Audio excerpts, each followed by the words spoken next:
Assalamualaikum warahmatullahi wabarakatuh. Saya Farjafar Bucan dari kelas MIPA 1. Saya ingin mempresentasikan penjabaran tentang masalah ekonomi klasik dan masalah ekonomi modern.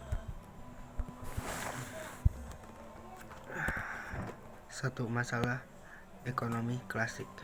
Menurut teori ekonomi klasik, masalah pokok ekonomi dapat digolongkan menjadi 3 permasalahan utama. A. Masalah produksi. Agar dapat memenuhi kebutuhan manusia, maka barang dan jasa harus tersedia. Demi memenuhi hal ini, produsen harus mengetahui barang dan jasa apa saja yang dibutuhkan masyarakat. B. Masalah distribusi.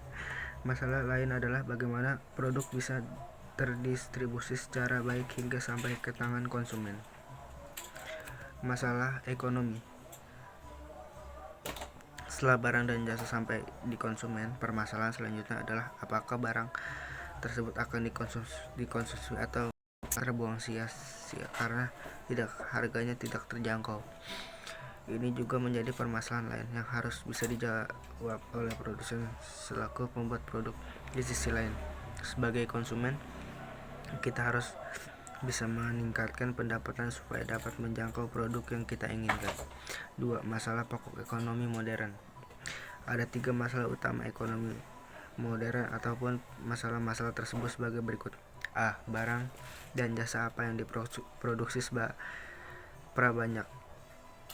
Masalah pokok pertama yang terpenting dalam ekonomi adalah bagaimana produsen dapat menentukan barang dan jasa apa yang diproduksi. Selain itu, banyaknya jumlah produk yang harus dihitungkan. Kenapa? Ini tentu karena kalau sampai salah perhitungan, produsen akan mengalami kerugian, bahkan bisa bangkrut karena barangnya menumpuk sia-sia.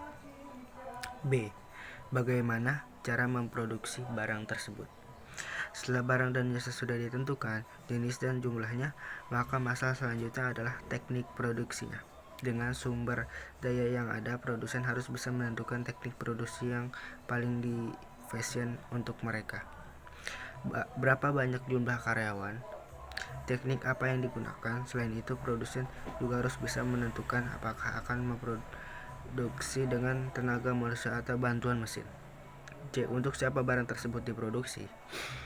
Masalah ini menyangkut soal siapa yang memerlukan barang dan jasa, siapa saja yang akan ikut menikmati hasilnya. Pada dasarnya, keuntungan dari barang dan jasa diproduksi bukan hanya untuk konsumen saja, melainkan ada pihak-pihak lain yang menerima keuntungan.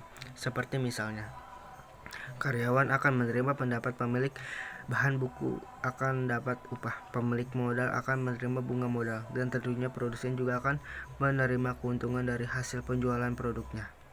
Oleh karena itu, masalah ini sangat berkaitan dengan siapa saja yang mendapatkan untung dari produksinya barang dan jasa, sehingga produsen bisa menyelesaikan masalah ini.